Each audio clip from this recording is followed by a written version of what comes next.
السلام علیکم guys, welcome to my YouTube channel. آج ہم بات کرنے جا رہے ہیں ڈرامہ سیریل رنگ محل۔ ڈرامہ سیریل رنگ محل دن بدن اب انٹرسٹنگ اور دلچسپ سٹوری بن رہی ہے۔ ہر ایپیسوڈ ایسی ہوتی ہے کہ دیکھنے والے سین ہوتے ہیں، بندہ سوچ میں پڑ جاتا ہے، پرومو ایسا لگتا ہے کہ یار اگلی ایپیسوڈ میں پتہ نہیں کیا ہوگا، اور ایسا کچھ ہو جاتا ہے کہ بندہ حیران ہو جاتا ہے۔ اب رعید گاڑی میں جا رہا ہوتا ہے، ادھر سالار اور مہاپارا بھی آپس میں گاڑی میں جا رہے ہوتے ہیں۔ جیسے سگنل سٹاپ ہوتا ہے وہاں پر سالار تھوڑا سا کہتا ہے کہ چلو سٹاپ ہو گیا، کچھ مہاپارا کو گفٹ دے دیں، تو وہاں پر مہاپارا کو گفٹ دیتے، لاکٹ دیتے ہیں، تو مہاپارا حیران ہو جاتی ہے اور اس سے کہتی ہے کہ یہ کیا ہے، تو سالار اس سے کہتا ہے کہ تم یہ پہن لو، تم پوچھو نہیں۔ تو وہاں پر رعید بھی سامنے والی ساتھ والی گاڑی میں کھڑا ہوتا ہے، بیٹھ جاتا ہے۔ جیسی اس کی نظر ان دونوں پہ اوپر پڑتی ہے تو کافی حیران ہو جاتا ہے۔ اب رعید کو مزید اور بھی غصہ ہو چکا ہے، کیونکہ پہلے بھی مہاپارا کو وہ غلط سمجھتا تھا، ایسی حرکتوں سے پھر سے مہاپارا کو وہ غلط سمجھے لگ گیا کہ اسے تو یہ پتہ نہیں کہ آپس میں ان کی اب منگنی ہو چکی ہے، شادی ہونے والی ہے، ان کا اپنا کزن ہے۔ وہ اس چیز کو ابھی تک فی الحال اس نوبت تک نہیں پہنچا۔ وہ ساری ایسی سچویشن ایسی حالت پہ جا کر پہنچتے ہیں جہاں پر مہاپارا اور سالار کا آمنا سامنا ہو، یا مہاپارا کہیں بھی کوئی چیز ایسی ہو رہی ہو جس کی وجہ سے رعید کو وہ سب کچھ غلط لگنے لگ جاتا ہے۔ اب یہ لاکٹ والی بات ہے، لاکٹ جیسی وہ اس کو دیتا ہے، گفٹ دیتا ہے، وہ سارا کچھ دیکھ لیتا ہے، گاڑی میں سالار اور مہاپارا کو بھی دیکھ لیتا ہے، وہاں پہ اسے بہت ہی زیادہ غصہ آتا ہے۔ سارا رعید کا پوری طرح دل جیتنے کے لیے کوشش کر رہی ہے، اس کے سامنے بڑی بن تھن کے آتی ہے، اچھے اچھے لباس، اچھا جوڑا پہن کر آتی ہے۔ جیسے ہی رعید کے سامنے آتی ہے، رعید اسے فوراً دے کر غصے میں آ جاتا ہے اور اسے کہتا ہے کہ سارا ایسے لباس میرے سامنے بالکل بھی نہ پہنا کرو۔ تو سارا اسے تھوڑا سا بات کرنے کے لیے خود کہتی ہے کہ رعید یہ آپ کیا کہہ رہے ہیں، کیوں نہ پہنے کروں؟ تو رعید اسے کہتا ہے کہ ہمارے خاندان میں ایسا کوئی بھی رواج نہیں ہے، اور ایسے لباس میں لڑکیاں بالکل بھی اچھی نہیں لگتی۔ یہ بات رعید کی مجھے بڑی پسند ہے، یہ بڑے اچھے انداز سے اسے یہ بات کرتا ہے۔ سارا اس کے اس لہجے سے، اس غصے سے کافی زیادہ پریشان ہوتی ہے، کیونکہ وہ پہلے بھی اس کی ماں تو یہ سارا کچھ اسے منع کر چکی ہے کہ آپ ان لوگوں سے بچو، لیکن سارا کی محبت تھی، وہ ان کے ساتھ محبت کرتی تھی رعید کے ساتھ، اس وجہ سے وہ تھوڑی سی اس کی فیور کر رہی ہے۔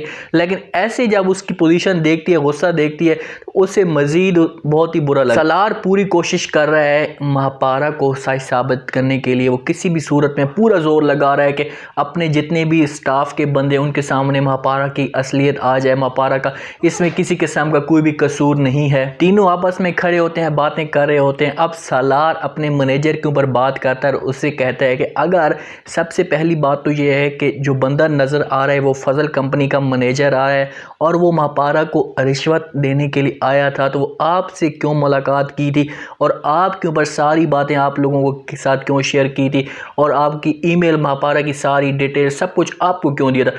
اب ساری گیم سالار ان کے اوپر پھنسا رہا ہے، کیونکہ مینیجر ان کے ساتھ سارا ملا ہوا تھا، ساری گیم مینیجر کی تھی۔ اس کے بیچارے کا منہ بھی چہرے کا رنگ بھی اڑ جاتا ہے کہ یار یہ بندہ کیا کہہ رہا ہے، کیوں ایسی باتیں کر رہا ہے۔ اور آخری جو اس کے اوپر بات کہہ دیتا ہے، اسے کہتا ہے کہ میڈیا کو اگر آپ نے نہیں بلایا، یہاں پر میڈیا کیسے پہنچا؟ اگر آپ نے اسے نہیں بلایا تو پھر کس بندے نے اسے بلایا؟ تو یہ چیز ساری اس اوپر کے بات آ جاتی ہے۔ ہو سکتا ہے کہ میڈیا کا جو مین بندہ ہے وہاں سے بھی پوچھیں کہ آپ کو کس نے رپورٹ دی کہ آپ یہاں پر اور ساری ان کی ویڈیو بناؤ، تو ریکارڈ بناؤ۔ اس چیز کے اوپر وہ پھنس جائے گا اور ساری اصلیت اب ان کے سامنے آ جائے گی۔ مہاپارا پھر سے آفس میں آ جائے گی، کیونکہ مہاپارا کی اصلیت جب سالار لے کر سب کے سامنے آئے گا تو سارے جہیں کہ مہاپارا سے معذرت کریں گے اور مہاپارا کو پھر سے آفس میں انوائٹ کریں گے۔ اس دن سے سہیل کی بیٹی اس دنیا میں آئی ہے فوری، تو اس دن سے سہیل کے دن بہت ہی برے شروع ہو چکے، اور مہاپارا کی بدوائیں بھی اسے بار بار کہہ جا رہی ہیں۔ سارا آتی ہے ان کو مبارک دینے کے لیے، خوشی کے لیے، سارا کما بھی آتی ہے، تو اسے کہتی ہے سہیل کی بیٹی کو اب ہاتھ لگانے کی کوشش کرتی ہے، ہاجرہ کے پاس پڑی ہوتی ہے، اسے اٹھانے کی کوشش کرتی ہے، سہیل بھاگ کر آتا ہے، اسے اس کے خیالات ہوتے ہیں سارے کیسے کوئی چھونے کی کوشش کرے گا تو فوراً اب اس سارا کو دھکا دیتا ہے، زمین کے اوپر گر جاتی ہے، اور اسے کہتی ہے کہ خبردار آج کے بعد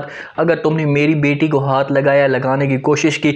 سارا کافی پریشان ہو جاتی ہے، یہ آپ کیا کہہ رہے ہیں؟ شیلا میڈم یہاں پر بیٹھی ہوتی ہے، وہ بھی سہیل کو بولتی ہے کہ بیٹا تمہارا دماغ تو ٹھیک ہے، تم ہوش میں تو آ گئے ہو۔ تو اس کے آگے انگلی بھی کرتا ہے سہیل، اسے کہتا ہے کہ خبردار آج کے بعد اس کو آپ نے ہاتھ لگانے کی ہمت بھی مت کرنا۔ اور وہاں پر سارا کی ماں بھی بول پڑتی اور اسے کہتی کہ ان لوگوں کا دماغ خراب ہو چکا ہے، یہ پاگل ہو چکے ہیں، اب ہم یہاں سے چلا جانا چاہیے، کیونکہ سہیل کی اتنی طبیعت خراب ہو گئی ہے۔ جس دن سے یہاں پر فری آئی تھی تو اس دن سے سہیل کے حالات برے شروع ہو چکے ہیں، ہر چیز اسے بری لگنا شروع ہو چکی ہے، اسے غصہ آنا شروع ہو چکا ہے۔ اب ہاجرہ بھی سہیل سے پوچھتی ہے کہ اسے کہتی کہ کیا ماں پارہ یہاں پر آ چکی ہے۔ ہاجرہ کو ماں پارہ کی بدوائیں یاد آنا شروع ہو چکی ہیں اور سہیل کو کہتی ہے کہ تم اتنے گناہ کرتے کیوں ہو، جس کی وجہ سے وہ گناہ آپ کے سامنے آتے ہیں تو آپ ڈر سے جاتے ہو۔ تو جیسے سہیل یہ بات سنتا ہے تو سہیل کافی حیران سا ہو جاتا ہے، پہلے ماں پارہ کے سوال کا اسے جواب دیتا ہے اور اسے کہتا ہے کہ مجھے تو نہیں پتا اور تم کیوں پوچھ رہی ہو آپ یہاں پر آئیے یا نہیں۔ میرے کو تو سارا پتہ ہوتا ہے کہ یہ سب کچھ ماں پارہ کی وجہ سے ہو رہا ہے، ماں پارہ کی بددعا کی وجہ سے ہو رہا ہے، اس کی بدوائیں اسے پاگل بنا رہی ہیں۔ سہیل کی وجہ سے اس کے گھر والے سارے، ہاجرہ کی ماں، شیلا میڈم، فضل صاحب، رئیس، سارے اس کی وجہ سے پریشان ہیں کہ اس بندے کو ہو کیا، آخرکار ہو کیا گیا ہے۔ بیٹی اس کی جیسی اس گھر میں آئی ہے تو یہ پاگل سا ہو گیا، کسی کو اس کے نزدیک نہیں آنے دیتا۔ ہو سکتا ہے کہ ڈاکٹرز کو بھی یہ منع کر دے، لیکن یہ لڑکی بڑی ہو جائے گی اور اس کی وجہ سے سہیل کو بہت بڑی بدنامی کا سامنا کرنا پڑے گا۔ جیسے ہی ماں پارہ گھر جانے کی تیاری کر رہی ہوتی ہے، اس کی دوست اس کے پاس آ جاتی ہے اور اسے کہتی ہے کہ ماں پارہ میں تمہیں ساتھ لے کر چلتی ہوں۔ تو وہاں پر سالار بھی آ جاتا ہے۔ سالار ماں پارہ کو کہتا ہے کہ میں تمہیں ساتھ لے کر جاؤں گا، تو ماں پارہ کہتی ہے کہ نہیں، میں جس راستے سے آئی ہوں اسی راستے سے واپس چلی جاتی ہوں۔ سالار اس سے کہتا ہے کہ تم جس راستے پہ آئے ہو واپس اسی راستے پہ جانا بہت ہی مشکل ہوتا ہے، خطرناک ہوتا ہے، کیونکہ دشمن ہیں آپ کو خطرہ پہنچا سکتے ہیں۔ تو یہ بات سن کر ماں پارہ تو پریشان ہو جاتی ہے۔ سالار اس سے کہتے ہیں کہ پریشان ہونے کی ضرورت نہیں ہے، آپ جہاں بھی جاؤ گی واپس آپ اس گھر میں میرے ساتھ ہی ہوگی، کیونکہ سالار بے انتہا اس کے ساتھ محبت کرتا ہے، کسی بھی صورت میں اسے حاصل کرنے کی کوشش کرتا ہے۔ سالار کی محبت یہ مانی جاتی ہے۔ ساری باتیں اب ماں پارہ کے سامنے آ چکی ہیں کہ واقعی سالار کو ہر چیز کا پتہ ہے، لیکن پھر بھی وہ میری اوپر یقین کرتا ہے، ٹرسٹ کرتا ہے رائد کی نسبت۔ آپ رائد کو دیکھیں، ایک غلط نظروں کے سامنے ہر چیز دیکھ لیتا ہے، غلط چیزیں اپنی آنکھوں کے سامنے دیکھ لیتا ہے، ہوتی حقیقت میں لیکن ہوتی غلط ہیں، لیکن اس کے اوپر بھی وہ یقین کر لیتا ہے، کسی سے پوچھتا نہیں، کسی سے بات کرتا نہیں، اور اس کو یقین آ جاتا ہے کہ یار واقعی ماں پارہ غلط ہے۔ انٹرسٹنگ سٹوری اب یہ بن چکی ہے کہ سہیل کی بیٹی کے آنے سے اب خطرہ بہت ہی زیادہ بڑھ چکا ہے۔ اب کسی بھی صورت میں سہیل کو نقصان ہوگا، سہیل نے بدنام ہونا ہے۔ اب اس چیز سے ماں پارہ کو ہر چیز کا پتہ ہے کہ سہیل ڈر سا گیا، پریشان سا ہو گیا۔ تو امید ہے آج کا یہ ریویو، آج کا یہ پرومو آپ لوگوں کو پسند آیا ہوگا۔ آپ نے کمنٹ سیکشن میں اپنی رائے لازمی دینی اور بتانا ہے کہ آپ کو کیا لگتا ہے کہ کیا سہیل کو مزید ماں پارہ کی بدوائیں لگیں گی۔ بدوا لازمی بات ہے، تھوڑی بہت لگے ٹھیک ہے، لیکن سٹوری میں ماں پارہ اپنا بدلہ لے گی اور بھی دلچسپ سٹوری بنے گی، اور بھی انسان کو پتہ چل جائے گا کہ عورت بھی اپنے حق لینے کے لیے کسی بھی حد تک جا سکتی ہے اور اپنا حق لے سکتی ہے۔ اپنا خاص خیال کریں، دعاؤں میں یاد رکھیں۔ مجھے دیجیے اجازت، اللہ حافظ۔